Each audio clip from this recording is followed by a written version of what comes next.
Hey guys, and welcome to LTB Paranormal's first video in the new Paranormal Theory series. What we're going to be doing with these series is basically talking to you guys about the paranormal, ghosts, spirits, hauntings, different terminology, just all kinds of stuff that we have learned, researched, or picked up along the way from the time that I was little up until now. And so our very first video, stop. I know that you can't zoom in. I know you can't. It's fine. It's okay. Okay, so our very first video is going to be Who's Who. And basically, there's going to be a few different videos on, quote, terminology. This one I want to talk to you guys more about who's who in the spirit world when it comes to investigating a haunting or anything like that, who you may come up against and what they are. And so I am going to try to keep these videos shorter. This one might be a little bit longer because I'm already a minute in, but I try to keep them a little bit shorter because there's so much to talk about, and Kevin knows, him and I can just go off on ridiculous tangents. And so I figure if we can break it down as small as possible and give it to you in chunks, it'll be easier not only to digest on your end, but easier to watch. So, this is our little journal for paranormal theory. Whoa, LTB Paranormal, yay! So, I started going through yesterday and writing down what I wanted to talk to you guys about, so I really didn't miss anything. Okay, first of all, there's two terms that I want to just define. Let me back up for a second. Everything that we're going to tell you, whether I can get my husband to be in a video or not, he does help with everything behind the scenes. He's just not an on-camera kind of guy. Everything that we're going to tell you is stuff that either we've researched, we've come up with, we've documented in the field, whatever. But please know that that is why this is called Paranormal Theory, because none of this so far is proven into, science has not deemed any of this 100% accurate. So what we're telling you is what we believe to be true, and we also reserve the right to change our mind and change our opinion as we learn and grow in this field. So if you do not agree with something that we are saying, that is completely fine, and you are completely allowed to respectfully disagree.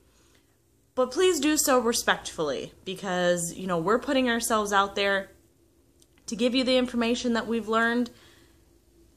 So that's going out on a limb on its own. So let's not be asses about things. If you have a question or if you think something just doesn't seem right, ask us. Go onto our LTB Paranormal page, leave a comment below, whatever it is, but let us know, because I'm totally cool and open to explaining why we believe certain things, and something you say may even make us see something in a different light, but don't be a jerk about it. I don't deal with it, and I will block you and remove your comment. So, anyway, so we'll get started now that I'm 3 minutes into the video.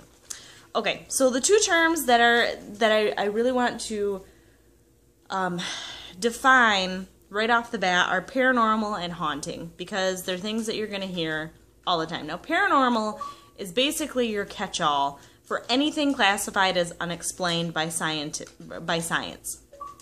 Now, a lot can fall into this category. Your hauntings, aliens, UFOs, Bigfoot, your chupacabra, your fae, literally any of those creatures or phenomena that scientists deem as unexplainable is paranormal. So in these videos, Paranormal Theory is going to mostly relate to hauntings, but just know that all of that is actually considered paranormal. Now, moving a little bit further down to haunting, which is what we're going to be discussing. A haunting, a place showing proof of spiritual or ghostly phenomena. So you may have apparitions, EVPs, which are electric voice phenomena. We'll get into all that later. Poltergeist activity, possessions, intelligence or residual spirits, anything like that in a place or a person or a piece of property is considered a haunting. Okay, so now we're going to go into the who's who inside of a haunting. So when you're investigating a place, you guys have all heard of ghosts, spirits, demons, all that kind of jazz. Well, from what we have kind of come up with, ghosts are kind of your catch-all. It's the term used to explain the entities that are performing a haunting. Now, this could be any of the who's who that I'm going to talk to you about. It could be a spirit. It could be a demon. It could be a guardian. It could be an elemental. It could be human versus non-human. It's basically that catch-all term that is used to explain the fact that there are entities in a building. This place is haunted by what? There's ghosts. We haven't figured out what kind of ghosts yet or what they are yet, but that's what we're going with. So then you move down, so you're kind of moving down. You got your paranormal, which is your big catch-all. Then you move down to haunting, which is a paranormal event. Then you move down to ghosts, which the ghosts are what perform the haunting. So now we're going to move into the different kinds of ghosts. So you have your spirit. Now this is your human, hold on one second. Okay, sorry. Anyway, so where was I? Spirits. I'm going to start back up with spirits. So, a spirit is the energetic imprint left behind by a human. So it means that this spirit, or this entity, this energy force, has been alive. That also goes for animals, if there's an animal spirit present. And it's the energetic imprint left behind by a human that remains on this plane. This entity has been alive. It may be benevolent, so it could be a good spirit. It could be malicious, playful, mischievous. There are all kinds of different types of spirits. But the main factor here is that it was a human soul, for a lack of a better term, that remains here. Then you move on to demon. Now, the term demon is very difficult for a lot of people because of the religious connotations that it has attached to it. Now, Kevin and I, well, I don't want to speak for Kevin.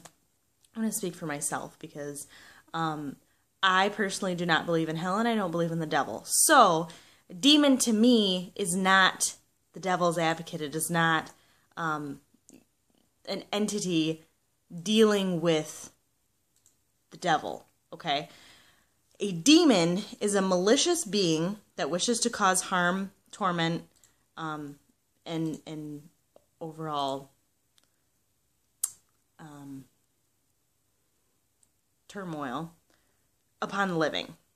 So these beings, here's the big difference between spirits and demons. Demons have never been alive. They're not human. There's a couple different theories on demons and what exactly they are. One of them is that it's a conscious collection of negative energy that forms in a place over time. So you may have an area that has a lot of horrific death, a lot of horrific energy attached to it. There's been a lot of terrible things that have happened in that place time and time again. That energy needs to go somewhere, and sometimes it forms into a conscious mass, which would be your demon. Other aspect, it could be just an entity that that is just of unknown origins, but it has never been alive. Big difference. Spirit, human, demon, not human. And the demons are the ones that will go after you, will scratch you, will it's not that they have like special powers or anything, but those are the ones that will cause possessions. A human spirit does not have the energy to possess a human being, whereas a demon does have that energy to possess a human being. Okay, and we'll get in more in detail with all of these later. These are just the basics, so you guys know. So then you have your guardians. Now, guardian is a term that Kevin and I have coined because I don't really feel like there was a term for it, but this type of entity really needs to be in a category all on its own. So a guardian is a protector. So usually these protectors are found in areas where innocent people died of means other than foul play. They are not human, have never been alive, and protect the spirits residing in the area from outside sources, like paranormal investigators, homeowners, etc. They do not cause harm to the living, but tries to move them out of the space. Many times will appear as a creature or an animal. They usually do not try to communicate through EVPs or sounds. So let me explain this one a little bit. And I really think that I should do a full video later on guardians. But there are certain areas, and one of the big ones is Waverly Hills. For anybody that has heard of Waverly Hills, majority of people have heard of the creeper. And we heard first-hand accounts of the creeper on the 3rd floor, and basically what it does is it kind of looks like Gollum, is what from Lord of the Rings, is what, you know, he's this little crunched, or what the hell is the word I'm trying to talk about? Like hunched, scrunched and crouched, is hunched over, and he will crawl. It will crawl either along the ceiling or along the floor in like a gallop, kind of like a spider, and it will come after you. And if you stand your ground, when it gets to about here, it'll disappear. It's never hurt anyone. It's never been heard. It's only been seen, and it is creepy as all hell. Now, what happened at Waverly? Waverly, while it gets its bad rap, Waverly was not a bad place. When we were there, there's a lot of feelings of peace, of sadness, but overall, the patients there, while they did die horrific, you know, they died of tuberculosis. It's not an easy way to go. But they were taken care of up until their death. It was just a sad way to go. If you went to Waverly, you basically went there to die. So I believe, and we believe, that these guardians, which would be the creeper, are entities that are there to protect these innocent spirits from people coming to disturb them. So paranormal investigators, you know, normally the people that see the creeper are somebody that is there of, whether it be ill intent, they're trying to get some kind of profit out of it, they're provoking, and the creeper will show up to try, you know, like I said, the creeper chases you down the hallway to get you off the floor. So it's not going to hurt you, it doesn't make any noise, you're not going to catch an EVP with it, but it's there to move you out of that space. And that is what a guardian is. You also will see that at Letchworth Village. You will see that Kevin had brought up like Indian burial grounds. Some people talk about seeing a black dog or a wolf with red eyes on Indian burial grounds. You don't hear it, but you see it, and it's very menacing, and it just moves you away from that space. Okay? So then we get into something that's a little more difficult to explain, and these are definitely more rare. And a lot of people, especially if you're in like a pagan path or a more ancient religion, will know of elementals. Now, an elemental is very difficult because a lot of people will see an elemental as a demon, and it's not. They have their similarities, but the big difference is that an elemental is an extremely ancient earth being.